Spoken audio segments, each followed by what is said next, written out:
Indro Brihaspatihi Shamno Vishnururokramaha Namo Brahmane Namaste Vayo Tvameva Prattaksham Brahmasi Tvameva Prattaksham Brahma Vadishyami Ritam Vadishyami Sattam Vadishyami Tanmamavatu Tadvaktaramavatu Avatu Mam Avatu Vaktaram Om Shanti Shanti Shanti Hari Om. Thank you, Malavika. Maharaj, over to you. Yes, welcome to all of you. In this 7th session of For Secrets of God readings, I will ask Prithvish to start with chapter 5. I hope everyone has got this book PDF form. This was circulated earlier. In our group also we had put that PDF. I hope everybody has downloaded and kept before yourself so that you can follow the readings. Chapter 5, you can start. Thank you, Maharaj. Place Belur Monastery, time Tuesday, September 14th, 1923. About 7:30 this morning, Swami Shivananda had just returned from the chapel of the monastery at Belur. Nowadays, he meditates long in the morning. At the very hour of dawn, when Sri Ramakrishna is first offered worship, the Swami goes to the chapel with a deer skin and sits there meditating. Sometimes it is quite late in the morning when he returns to his room. Today, after coming from the chapel, he was seated in his chair. The intoxication of meditation lingered. He was seated in his chair. The intoxication of meditation lingered and he seemed still very much absorbed. The monks and novitiates of the order as well as the lay devotees came to pay their respects to him. He greeted them and made inquiries about their well-being very briefly, as if he were in no mood to carry on conversation. A monk of the order returned only yesterday from a pilgrimage to Rameshwar, Dwaraka and other places. The moment this monk entered and saluted him, Mahapurushji, with folded hands, bowed to God, saying, "Glory be unto Lord Rameshwar, glory be unto the Lord of Dwarka." Addressing the monk, the Swami continued, "Meditate upon these subjects. When you meditate, try to think of what you saw in holy places. This is certainly the object of going on pilgrimage. If one undertakes them like a tourist, he gains nothing from them. Genuine devotees purify their minds by recalling and meditating on such things. It is the Lord who has become everything. The holy places are indeed His glories. While thinking of Him, one should also think of the manifestation of His power. In holy places, there is a special manifestation of Him. He is not seated in a chapel only. He, the Lord of the universe, is all-pervasive and exists everywhere. But He specially manifests in holy places and in His saints and devotees." Should I continue, Maharaj? Yes. The monk then talks again. "After my little wandering this time, the conviction has become deep-rooted. In my mind that He is specially manifest in holy places, and I have truly understood that at every step He holds us by the hand and protects us.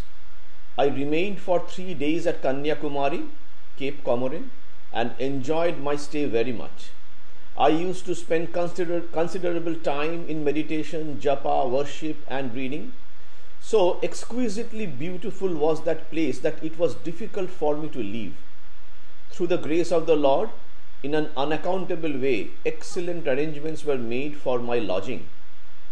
The Swami responds, "Once in a while one should go out and live the life of an itinerant monk, depending solely on the Lord. That is how genuine resignation is acquired. Without this resignation to God, nothing can be accomplished. All the spiritual practices and disciplines have one aim: to develop resignation. He who seeks refuge at the feet of the Lord with undivided mind is fully taken care of and protected by Him. That is why in the Gita, the Lord promises, "Those who worship me and meditate upon me without any other thought, to these ever steadfast devotees I carry what they lack and preserve what they have." Gradually, the conversation turned upon monasticism and the life of a monk. A newly initiated sannyasin said, "Maharaj, please tell us the rules and codes that we should observe as monks while conducting..." Yes. Yeah. I think this gradually, before that you can stop that. Yes. Okay. I've already crossed that, so I'll stop. Okay. Okay, that's good. So here, in this 5th chapter of this For Seekers of God, a beautiful morning of the September 14th of 1923 unfolds before our eyes. The writer has beautifully described how in the early morning at the Belur Mutt in the shrine, so at the very hour of dawn, nowadays 4 o'clock, if you remain in the Belur Mutt guest house, you are allowed to see the Mangalarati. So before 4 o'clock you must come and take your seat. And many devotees who go there and stay, they do attend Mangalarati. And because you have to get up at 3 o'clock, get bath, change your clothes, and then go to Mangalarati. So you find at that time, such a beautiful time, Mangalarati time, and the sun has not risen at the time. So at the very dawn of the hour, it says that Swamiji, that is Swami Shivanandaji, went to the shrine. And he sat there. He saw the Mangalarati and on the deer skin, he started meditating, sitting over that. So that is how the morning started. After that he came down and then he went to his room where all the devotees and the monks and brahmacharis were ready, waiting for him to come so that they can make the morning pranams to him. Even now, the tradition of doing pranam to President Maharaj, and if any Vice President Maharaj is there at the time, to them, so those pranams are done not according to the morning, early morning hour, the later hours, and times are fixed. So the times are already announced earlier, so that President Maharaj pranam for sadhus and brahmacharis this time. So the time is given to us, so that every sadhu knows that which Maharaj, what is the time of pranam. And then we go and do pranam. But in those early days, when Maharaj used to be coming out from the temple and he takes his seat in his room, then all the people would go and do pranam. It's not a big crowd, you can understand. At 5 o'clock or 5:30 or 6 o'clock in the morning, you don't get a big crowd of visitors. But the monks and brahmacharis will always be there, and a few devotees who come there. So Maharaj was very happy to see one of the monks who has just returned from the pilgrimage. Now, some ideas he gives about pilgrimages. We also go for pilgrimage, and most of us, we go with devotion to pilgrimage, the places of pilgrimage. But sometimes we go as a tourist also. We just go there and see the fun and frolic taking place, and then we come away, not taking any spiritual ideas from that place. It is very necessary, so in order to keep our mind, why for we are going for a place of pilgrimage, that idea should be there. Recently, Dr. Nandini, who is also there today, she took us with some devotees to a place called Sholingar, a place of pilgrimage which I had a long desire to go from long time, but I never had any chance to visit that place. It is a place of Lord Narasimha Prabhu. Lord Narasimha is there, is the main deity there, and over the hills, nearly 1,000 steps, Last year when I went to Chengalpet, some devotee asked me, Maharaj, are you interested in visiting Sholingar and have darshan of Narasimha? I said, yes, but the steps are too steep and 1000 steps I cannot now, after my break in the hip in Ireland, now I cannot go over there. He said, don't worry, next year you will have a ropeway, so I will take you, he said. And exactly this year, the ropeway had been already put, only 15 days before the ropeway was installed. So I could go there and I could see that place. After coming back, nearly 10 days or so, my mind was filled up with the thoughts of Narasimha. What a beautiful, so I took up Bhagavatam and started reading the incident of Narasimha, how it is explained, the Prahlada story, that is explained in that Bhagavatam. Very beautifully it is explained. So that I was going through it so that my mind can be set on the point of pilgrimage. So if you go as a tourist, you can see a beautiful hill and then you enjoy the ride on that ropeway and all those things you can definitely do. And luckily this time, it is only Lord Narasimha's grace, I should say, how it is put, one Pujari was a young man and in a traditional way, he came up and he was an ex-student of T. Nagar Ashram. So he was so happy to see our Swamis and then he took us very nicely. We two Swamis were there. So the thing became very, very touchy and very intimate with the Lord Narasimha in that place. So the going for pilgrimage has got a particular purpose. What is the purpose? The purpose is not visiting the place or staying the place. The purpose is after the completion of the pilgrimage, the purpose starts. Ruminating, thinking, cogitating in our mind about my past pilgrimage, how I went to Belurbat, how I saw each place and how the things were there and what are the special things that we saw. All those things you bring. When I sit for meditation, I do some 5 minutes or so. I go around Belurbat every day, mentally. How? That's visiting mentally main temple and then the previous old temple, then come to Swamiji's room and then come to Brahmananji's temple, then Mother's temple and Swamiji's temple, then the place where our great Swamis were put into fire. So those places are all, you can see that. Go on seeing that. When I enter Mother's temple, I get a grip of Nivedita's feeling in it. In this place, that next to Swamiji's temple, Mother's temple in between, that Swamiji's body was cremated and Nivedita was sitting there. And it is nice to think of Nivedita today because tomorrow is her birthday. So Monday is her birthday, 28th is her birthday. I think EVS in Dublin will have some function this time. I do not know. We had it a little bit early this time because Swami Shantivatananda ji had travelled to India around now. Okay, that's a good thing. So Nivedita's memories come to me. How she was sitting there and when the body was burned, the cloth covering Swamiji's body also got burned and then all the pieces of cloth started flying in the air because the wind was there blowing. And Nivedita sitting so solemnly and morosely and she started feeling, hey Swamiji, you are my guru and you are living like this. Can you not give me something?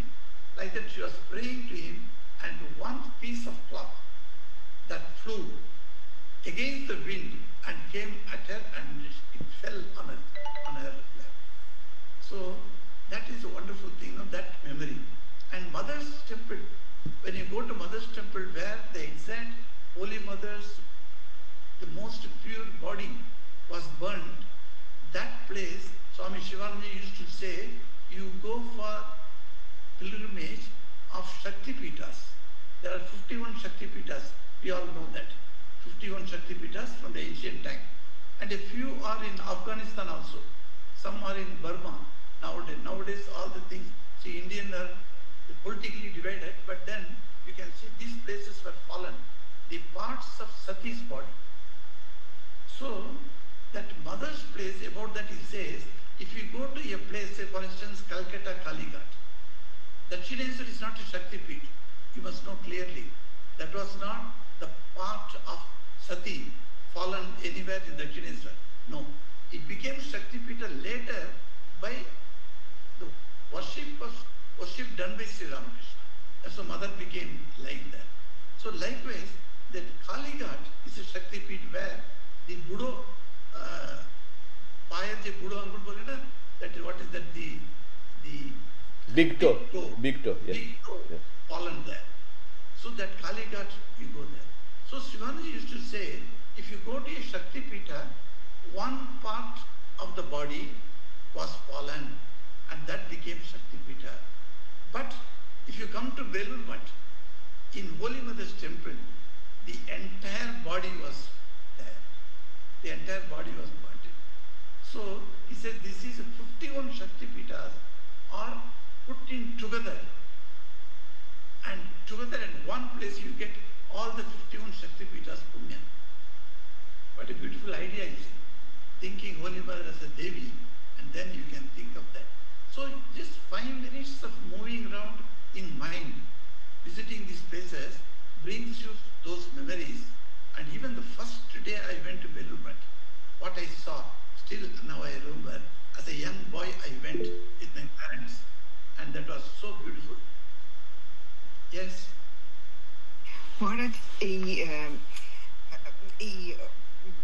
ওই ক্রিমেশনের পরে অস্থি কলস যে সাধুদের এতে রাখা হয়, আপনি you said that even there is a special room in Belur Math where the apostles Yes. ashes are kept like that. What about mother's ashes? Is it preserved in the temple or somewhere, or like what it is? I don't know, so that's why I ask you. Okay. See, in Belur Math, over the Thakur's temple you all have seen, and over the Thakur's temple there are 2 stories of them. One story goes to one room, and the upper story to that room is Thakur's Shayan Gurha. Now in the middle room, that is the middle one, middle story, where you find a long elongated room, and in that room Holy Mother also is there, and all the pots are kept, particularly of the direct disciples, whose bodies were cremated in Belur Math. Some direct disciples died outside. For instance, in Haridwar, Swami Niranjananandji died. So his things are not kept there. So likewise, some disciples are not there. But you can find those disciples whose bodies were given, Dahana Kriya, as you say, that was done there, it is done. But none of the president and vice president Swamijis and ordinary monks like us, no asti is kept. So that is given resurgent in the Ganga. So that is a wonderful place. That place also once, by His grace, I had the occasion to visit. Even there are monks are there who have not seen that spot, because all are not allowed inside. We have to take a special permission from the General Secretary to enter there. So the pujaris are very strict in not allowing people there. Of course, people means outsiders, no chance at all to visit that place. But some Swamis who are too much of, says for either research purpose or something you are interested in, then you can take permission from the General Secretary and go there. And then you will be guarded by the Pujari Swami. He will be with you all the time. What you do there, you will watch. So that, of course, cameras are fit everywhere. So these are very, very precious things. And when you enter that room where the asthis are kept, you lose your body consciousness, literally. You don't know who you are. You are just moving like a ghost. As the ghost moves on, without the physical body consciousness, you will be moving there. Because your mind is elevated to such an extent in that place, your mind goes up and up. That is the beauty of visiting the places of pilgrimage. So when you go to any place, for instance Vrindavan, and then Kashi or Haridwar, or in the south, there are many places of pilgrimage in the south. Each place has got beautiful. More than 7,000 temples are there in Tamil Nadu alone. And each temple is unique. That is the beauty of the Tamil Nadu temples. You may say, oh, the gopurams are all same. It's the same. No, it is not same. When you enter the temple only, you can find out how each temple has got some unique information is there about the temple. Recently, I was going through a temple, tour in YouTube, and there is a place called Chenji. The Chenji is a place. There is a fort is there nearby our ashram only. It's just 2 hours drive from us, in the Velu district. So you can see that there is one beautiful temple is there, and I was stunned to see 1,000 Shivalingas are there in one temple. 1,000 Shivalingas, and each has got a particular name, and number is given 1, 2, 3 like that. And if you have to go around all the 1,000, how much time it will take you, mind you? And only your mind will be fully absorbed in the thought of Shiva. That is the beauty. If you go to Puri, your mind is fully absorbed on Jagannath. Likewise, you go to the place of Vrindavan, your mind gets absorbed in Lord Krishna. Like that, every pilgrimage place has got some unique vibrations of that. That's why our people, our devotees, when they go to Belurmand, with the thought of pilgrimage, 24th. Not meeting somebody or having discussion with somebody, etc., those things will not count. You have to go as a pilgrim to that place. Then only you can enjoy. That's why our reading of Thakur Ma Swamiji's life is very essential for us. How much Swamiji spent his time there, and how his direct disciples were living in Belurmand, and what type of incidents happened in that place. Very, very holy place, where Swamiji tells Brahmananji, bring Holy Mother for the first Durga Puja. So everybody looked, surprised, because now how to bring Holy Mother to Belurmand is a problem for them. And Swamiji says, you know why? Because she is joined to Durga. She is a living Durga. She should be worshipped. And Holy Mother came and she walked on the sands of Belurmand. You see how holy it is. So he says here, this, when you meditate later completing the pilgrimage, sitting in your quiet place and thinking of pilgrimage, you must recollect where did you go and what did you see and what type of inspiration you can gain from that. Otherwise, going to pilgrimage places as a tourist has got no meaning. So he says, if one undertakes them like a tourist, he gains nothing from them. That means you spent your money, you spent your time, you gave efforts. With all the 3 things input, there is no gain for you if you go as a tourist. So anywhere, everywhere, any place of pilgrimage you go, keep in mind that you should take something from there and take it for your meditation later. Something. Even the arati is done for the murtis. It's wonderful. So, genuine devotees purify their minds by recalling and meditating such things. Why we should meditate? The reason is we are purifying our mind by thinking upon our visit to pilgrimage places. So our mind is going to be purified. This is one of the important way of purifying, which is, see, we are very gross. We are completely attached to our gross body, and our mind also thinking in the gross level. For us, going to places of pilgrimage brings back the memory, and that memory, what it does, it purifies the mind. And it makes you think of that God whose glories you have witnessed in such places. You know, if you go to Puri, have you ever noticed the flag that is atop on the Gopuram, on the tomb, on the top level, there is a flag which is flying. It is said the wind blows at one direction and the flag unfolds in another direction. I don't know how many of you have watched that in Puri. It's a wonderful thing to watch. And people stand below that, and then instead of in spite of staining their necks, they go on watching that, how it is. So it's a very wonderful thing. These are very simple thing only, but the glory of God we can find. The glory of God in something which is not normal. Something abnormal happens in these places. So that's why he says, his manifestation of his power is there in every place of pilgrimage. That manifestation, suppose we do not take it into account, then it's a great loss for us. That is what he says. So the special manifestation, and Shivananda says, he is not only seated in the chapel, but the Lord of the universe, he is all pervasive and exists everywhere, and is specially manifest in holy places.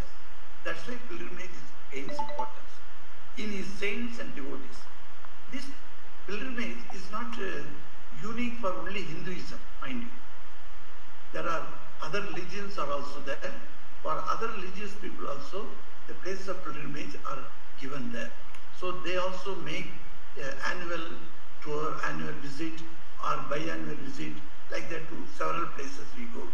When I went to France, there was a place where special manifestation of Jesus' mother, Mary, was there. People go and take bath in the river, and that river is said to be removing your all skin infections. So people go there and take bath. Even in the cold climate, they take bath there because it's the belief, and they say that, yes, we have got result, they say. So, special manifestation of a holy place, the God's glory happens so those places, when we go there, we must go with that attitude, so that we can come back and keep in our mind. So the monk says, the monk what has done, he has gone around several places, from south onwards, Lord Rameshwaram, and the deep south there, and then he has gone to Dwaraka and other places. So he says, the monk himself is expressing, Swamiji, when I went there and came back now I have got a particular conviction that has taken deep roots in my mind. What is that conviction? The conviction is that special manifestation is there, and Lord holds our hand and protects us. So wherever he went, somehow he got a very good place to stay, and food, etc., lodging and boarding was arranged, and then he spent his time in meditation, japa, worship, and reading of scriptures. So this is how you spend in a place of pilgrimage.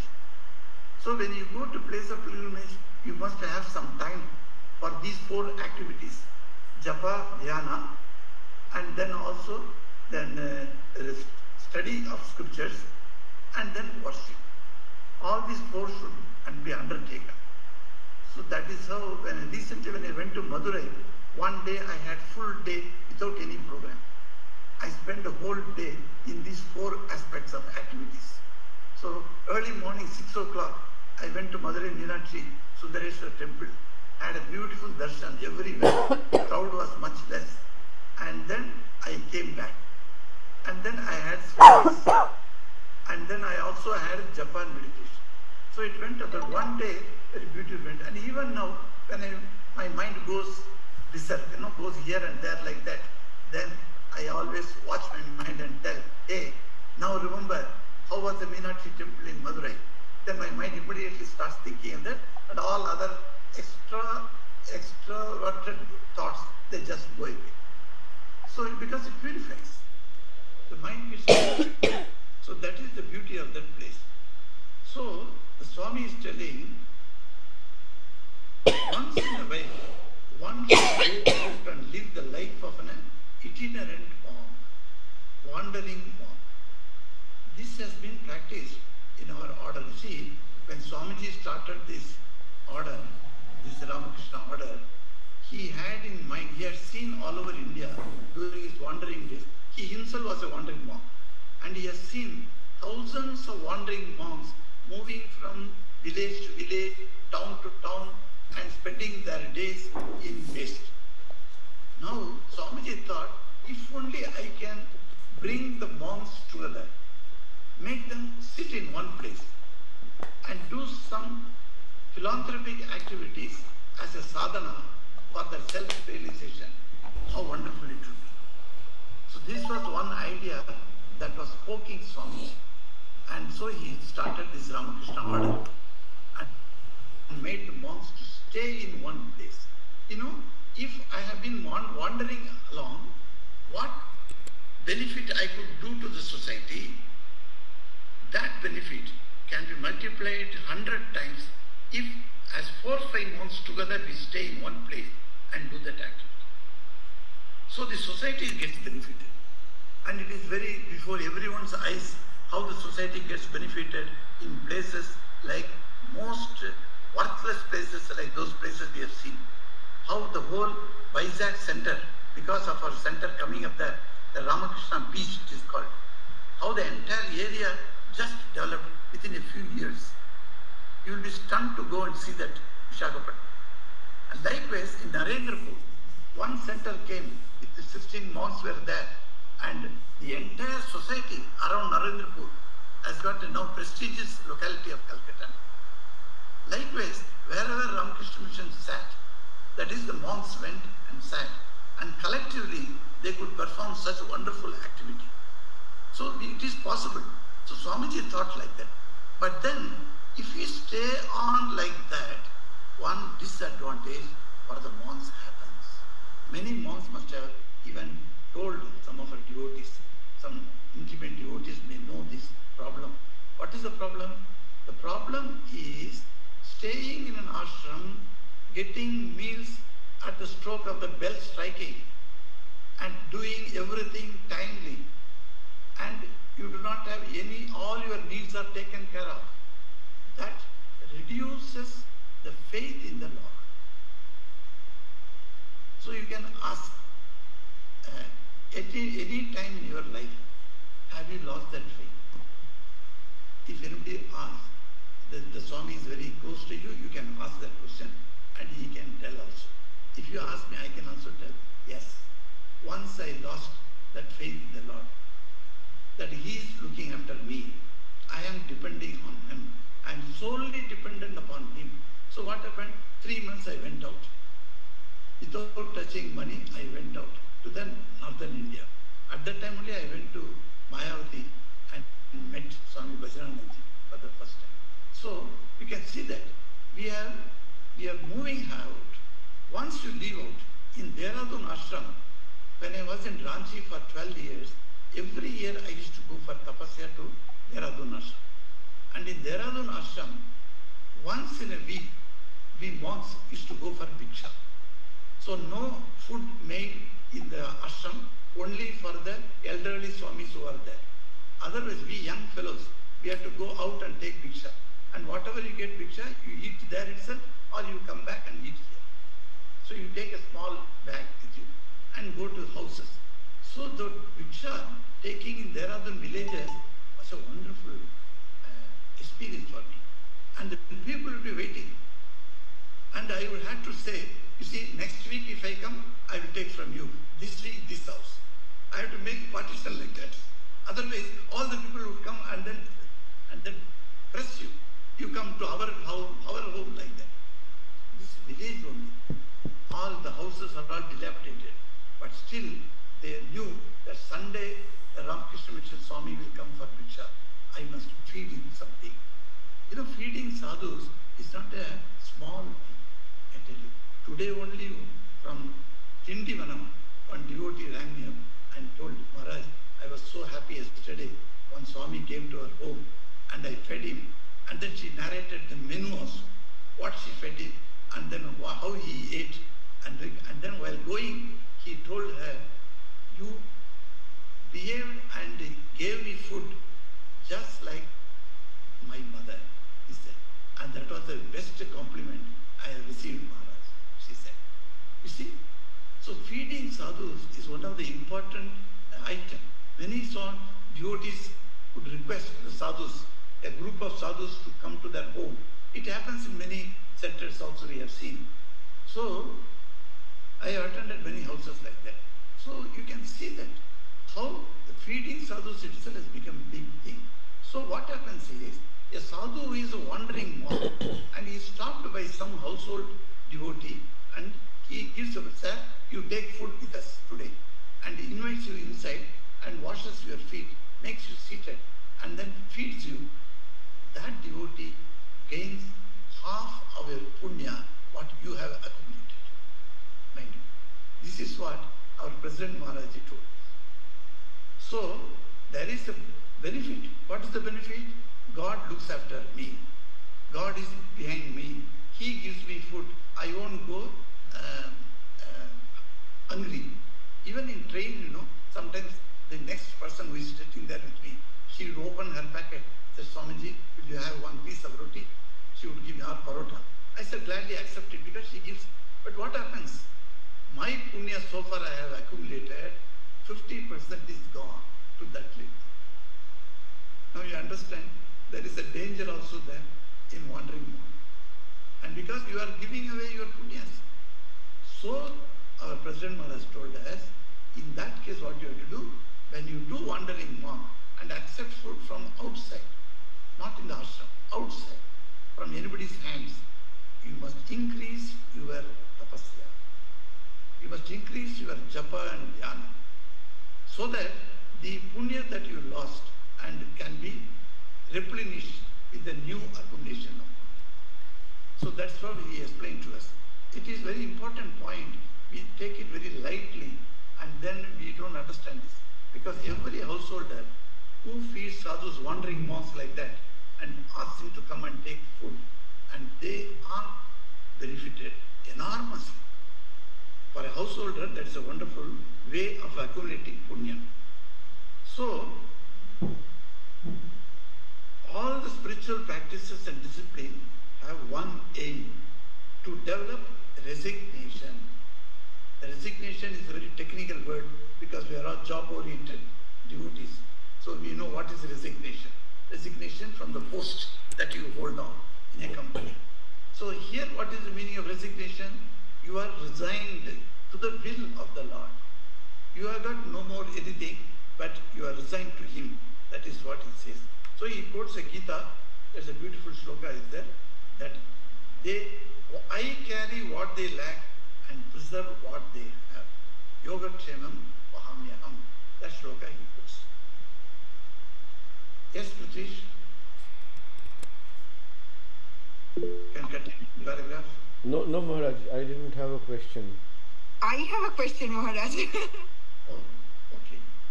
You have told that you lost faith and then apparently, like you said, that you go to the villages and you have so much of promise that next Sunday I will come and I will take Bhiksha from you. So what was the cause or source of losing faith? That part you didn't tell. Oh, no. It is a feeling, you see, that so long you are well taken care of in an ashram setup. What happens? Where is the need to think that Sri Ramakrishna is protecting me? Sri Ramakrishna is with me. I may have the japa, dhyana, etc. Everything goes on fine. But unless you are put into difficulties, we know the secret of the prayer that we all advise and we all do that. Oh, pahimam, pahimam, rakshamam, rakshamam. All those things we say. When you call God a raksha, protect you, that means some type of emergency situation must come up in your life where you feel that you are not protected. You are in danger. Is it not? That means when you ask the Lord to protect you, you are inviting Lord to place you in that type of dangerous situation. Otherwise, why should you ask Him to protect? So that prayer is a very dangerous prayer. Because when you say Rakshamam Pahimam, then how will Lord protect you unless you fall into a danger? Lord will not protect you. So it is said, one small anecdote is told, Mujar Golko bole na Shailakum. There is in English they say one Christian father was telling in Durban. So I was sitting there. he was telling this anecdote. He says, one fellow was walking in the jungle. Suddenly, the dusk has come, the night has come, and he could not know the way. Now he is standing there, and suddenly a cyclone-like things came. So he took the branch by his hands, and literally he was hanging on that branch. He found there is no mati, there is no land under his feet, and night it is. He could not see anything. Then he asked, "Oh Lord, oh Father in heaven, please protect me, please protect me." And then he is asked. So protection is, some danger has come, so the danger he has to protect. And the Lord said to him, "Oh my devotee, I am so happy with you, you are asking me to protect you. Okay, I shall protect you. Leave your hands." Now he says he cannot leave, because he doesn't know what is there down below. It's a big gorge, that mountain area, the forest area. So he said he is holding that branch, and then he said, "No, he is not leaving." Then Lord said, "My dear devotee, again I am telling you, leave your hands, you will be protected." No. And then whole night he was hanging, and then next day morning when the sunshine came, he saw the land was only half foot below his feet. See, if he had left the hand, he would have stood on that land. But he didn't believe the Lord's. So the belief in Lord's protection is a very important aspect for a devotee, and sometimes because of the comforts of the ashram life, we do lose. So what happened? You have to rekindle that belief, So that's why we have to go for once in a while. That's why, he doesn't want to go against the rules of Swami Vivekananda.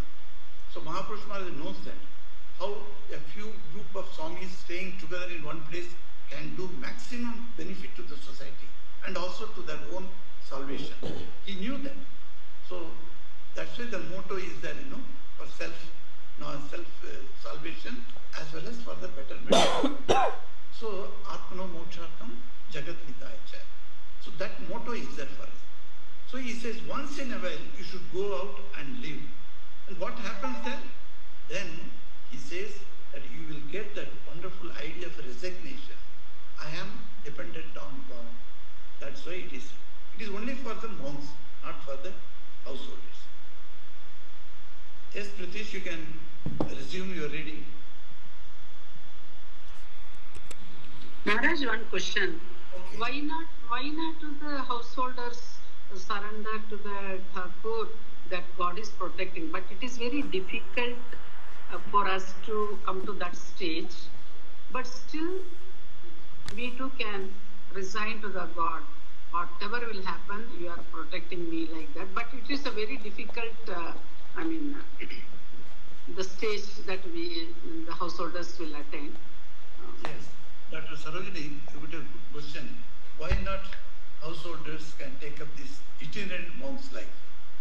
Obviously, it is not possible, because a family person has got hundreds and hundreds of problems and hundreds of responsibilities. An itinerant monk does not have any responsibility. He doesn't need to see tomorrow 10 devotees are coming, what should be menu there and what should be purchased, etc., etc. In ashram life, what we think, Today only one devotee wrote to me, "Maharaj, we 7 people are coming on 2nd. So that's what you have to think. Now, an itinerant monk need not think all these things. But a householder has to think all those problems. So already you have been put into such situations where protection is needed. So you say, Pa Imam, Tra Imam, etc. Well understood. No, Maharaj, my question is not that. What I wanted to know is that we should have that 100% faith that the Lord is looking after me. Whether I'm a householder or whatever it may be, I'm a devotee of God. I should have that full faith.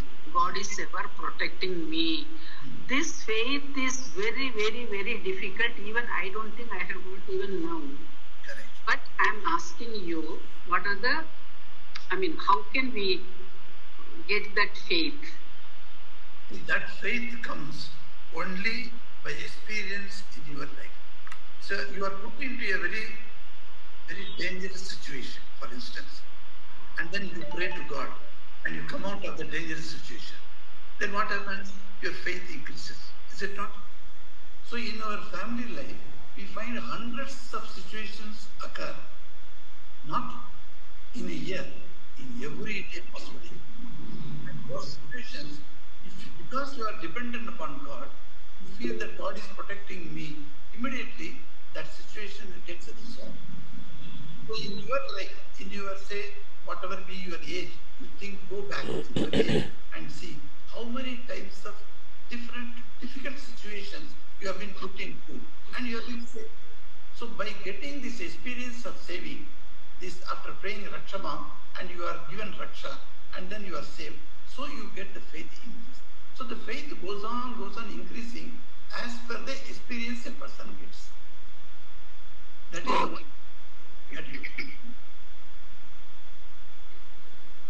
Okay, so it has to increase by experience only, that because we are not that pure to get that suddenly, no, God is there, I need not worry for anything like that.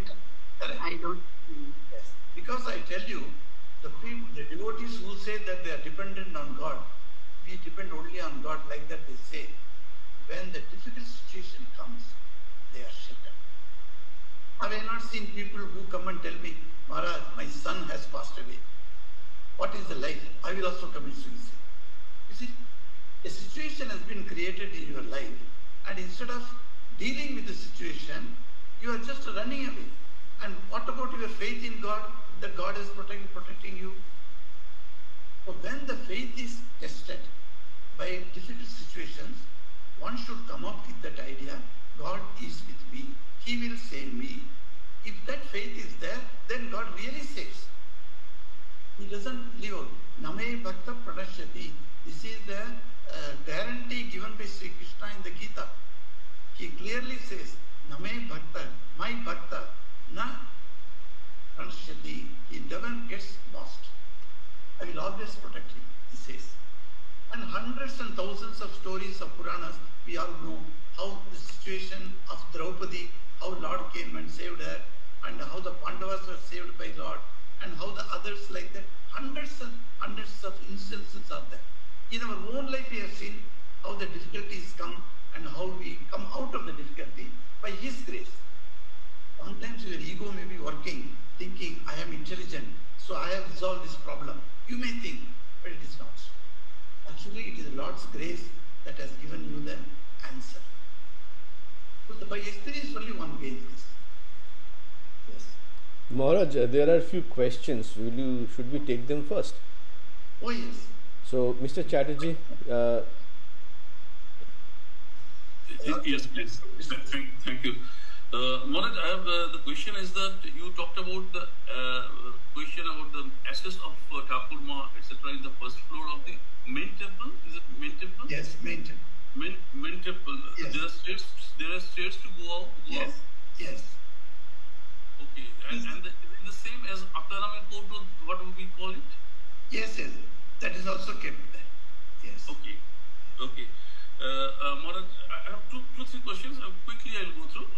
Maharaj, what you just said that you have to do manan about the pilgrimage, what you do after you visit a place of pilgrimage, and then manan means you go through the contents, what you have seen, and try to get the values out of it. So, don't you think that if I go and before I read about the place, what is there, places of interest, then only I can concentrate on the particular thing, and then only it can match, and then possibly the memory churning will be better. Do you think my process of thinking is right? Right. To some extent, because the place, if you visit Belur Math, if you know some incident that happened in Belur Math at such and such a spot, naturally your mind is it is getting the benefit of receiving those vibrations again. Yeah, for instance, in the Dakshineshwar temple, like when the first photograph was taken by Vivekananda and the Thakur's sheen was up and all this, the whole body came up. So in the Radha Krishna temple, so always whenever I visit there, I always remember that this is where the Thakur was sitting and the photograph was taken. And then on the Shiva temple staircase is also that where Thakur touched the tongue of the Latu Maharaj. So there are, we can match actually. You can match. Correct. When you go to, likewise, when you go to Kashipur, you can remember how Sri Ram Yes. ran down the stairs. Yes, like that. Yes, that's a very good thing. Yes, it is true. Yeah. Now, please allow me one. This thing is, you talked about that begging, that going out and Dehradun ashram, you went out for begging and all this, and that is half the punya has to go to the man who is feeding you, or man or woman who is feeding you. So the thing is, here my question is, pap or punya, anyhow when we pray, we submit at the feet of the Lord. So why is the question of pap and punya, giving, coming, distributing? This is my question. No, your question assumes that there will be no papa and punya for the people who do good deeds, who do bad deeds. It's not so. They come as per the cosmic spiritual law. The law of karma has got one of the bifurcation of the law of karma is this concept of papa and punya. So papa and punya must come to you. After that only, when you go back to your ashrama, and in the night only you do samarpan of your karma and karma phala. Till that time, whatever good deeds you have done, that punya is staying with you in your pocket, as it were, and then that 50% goes away to another person. So when you offer it every time, you don't offer it every time. Do you say kayena vacha manasendriyava buddhyatmanava? Do you say that every moment you do an action? You don't say that. So the punya is getting accumulated. And of that 50% goes away. So this is a concept. One just last comment is, outside Narendrapur is not a good place, Maharaj. Outside Narendrapur is not a good place. Yeah. You can ask any number of questions subject to Prithvish allowing you. Prithvish is a moderator. If he stops you, don't blame me. Okay.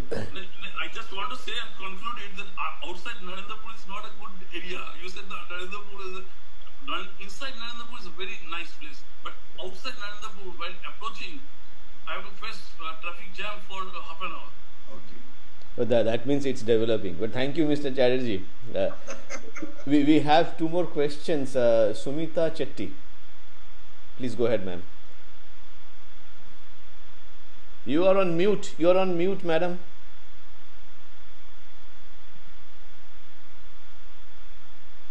No, we cannot hear you. Now? Yes, we can hear you now. Yes. Pranam Maharaj. Namaste. Thank you very much for allowing me to attend your talk, Maharaj. I just had a comment. It's not a question. I don't remember, many years ago, Swamiji had sent me a little audio clip in which he had said that Bhuteshanandji Maharaj apparently had mentioned that spending 2 minutes with Swamiji is equivalent to going on any pilgrimage. So if you can please comment on that. Yes, it is true. And I would thank you, Sumita, for the first time Sumita has come. She is from Australia. And Thank you very much, Maharaj. Yes, when I went to the place, I met her. So it's a wonderful meeting the devotees there. So Sumita's question is, if 5 minutes of staying with the Swami or having company of a holy company. Yes. See here, when British was reading, the particular line I reread here for you. He, the Lord of the universe, is all pervasive and exists everywhere. But, Swami Shivanandaji adds one but there. But he specially manifests in holy places and in his saints and devotees. When Bhuteshanji was telling this to devotees, he was talking to the devotees. So he told that spending 5 minutes with a holy monk is as good as visiting pilgrimage. Yes, it's correct, 100% correct. But if he talks to, say, the devotees are also likewise, there are many devotees who are fully dependent upon God, is it not? So even spending time with the devotees also is wonderful. So this is not a wrong thing, I should say, because ultimately, what is the gaining moment of pilgrimage? The purpose of pilgrimage is to have the resignation to the Lord. That Lord does everything, not me. So this aham bhava has been reducing. Slowly it is being reduced. That is the purpose of going to pilgrimage. If that is so, and if you get it by having 5 minutes company with the monk, well, it is equal. And Maharaj, it also may be possible that as you get older, for elderly people, going on a pilgrimage may become difficult. So, you know that is. Yes. And one physical reasons are that. Yes. Maharaj, another small question I had was when you said that, the lady asked, so how do we get this resignation to acceptance of God?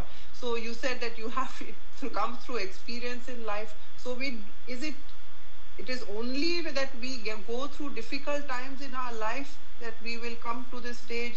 Is there no other way to get implicit faith in the divine? Oh, that's a good question. See, I did not mean like that. What I said was, by experience, this conviction is strengthened. Now we read from the books, we hear from the Swamis, and we also understand this idea that we should be resigned to God's will. But are we able to do it in our day-to-day life? No. Then some situation we are put into a dangerous situation, from where after our prayer we are relieved of the dangerous situation, we become calm and quiet. Then only our conviction is strengthened. So the idea that God is doing everything, I am not the doer, we are reading every day from the gospel. But how much in practice we are able to put it? When the practice it occurs, then our conviction is strengthened. That is the thing I told Dr. Sarma.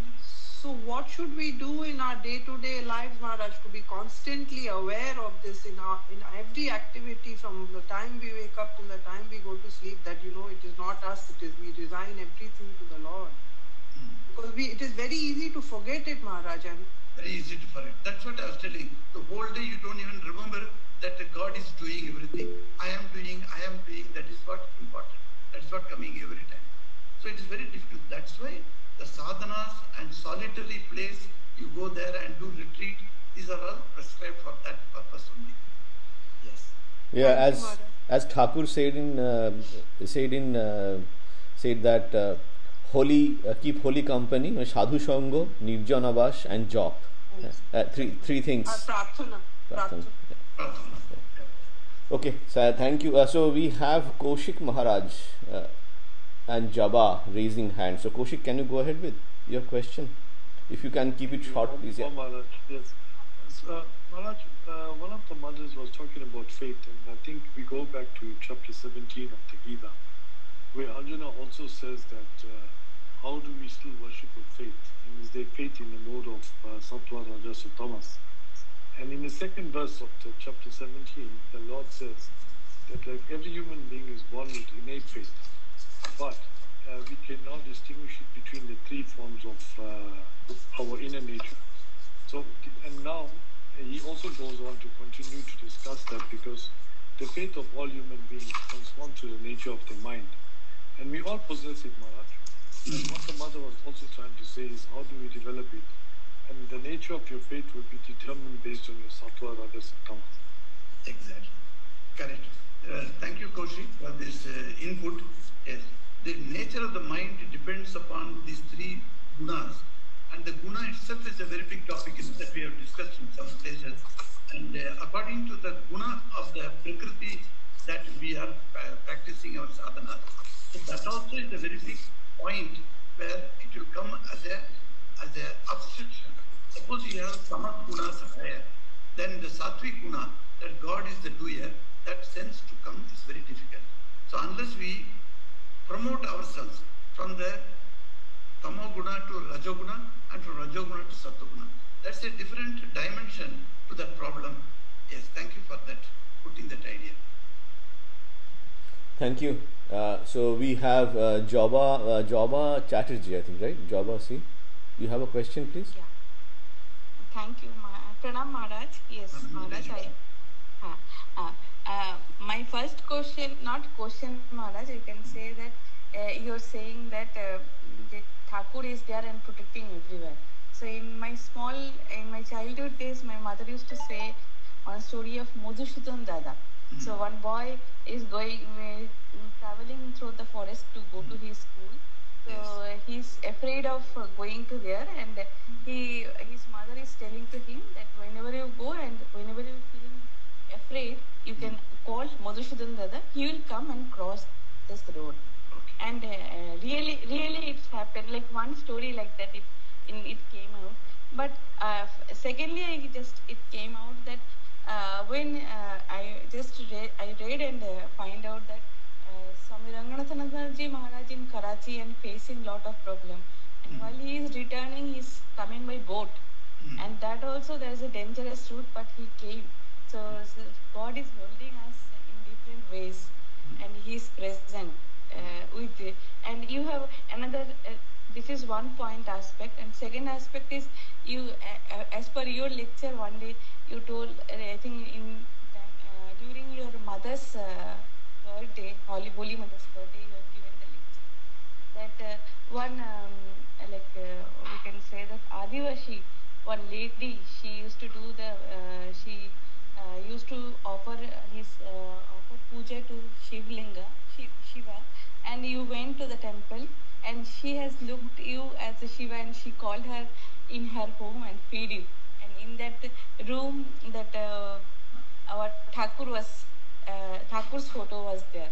So can you repeat that story, like how Thakur is, how the Thakur is staying in even in the remote areas also?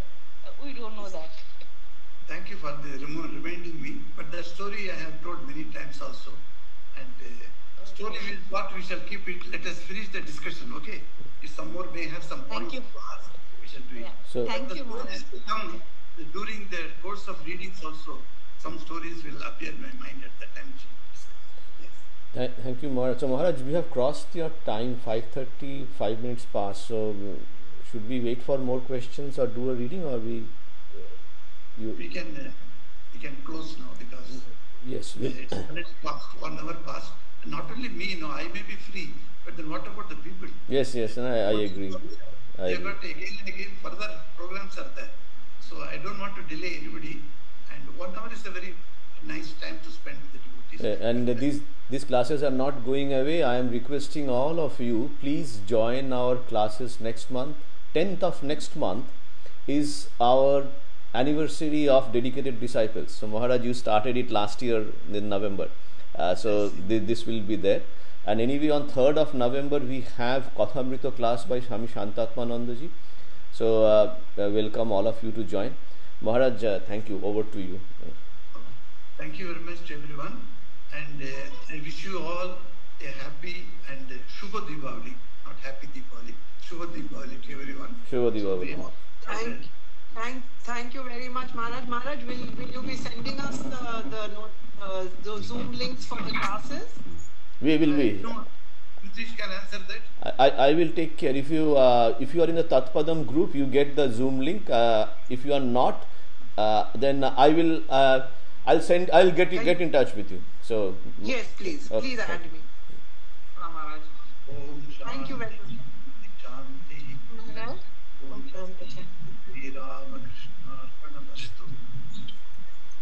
Pranam Maharaj. Namaste Maharaj. Thank you. Pranam Maharaj. Pranam Maharaj. Pranam Maharaj.